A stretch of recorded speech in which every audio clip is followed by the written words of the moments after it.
बिस्मिल्लाहिर्रहमानिर्रहीम। अस्सलाम वालेकुम नाज़रीन, आप देख रहे हैं HPS न्यूज़। अब तक की खास खबरें। पैगाम यूनियन की जानिब से हैदराबाद प्रेस क्लब पर सैकड़ों मजदूरों के साथ एहतिजाजी मुजाहरा। मुजाहिरीन से खिताब करते हुए ओहदेदारान ने कहा कि निजी कारी किसी सूरत में कबूल नहीं।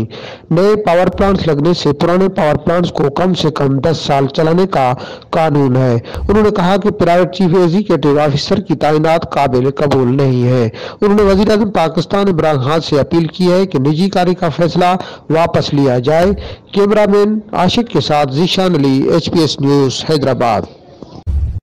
मेरी जान साजन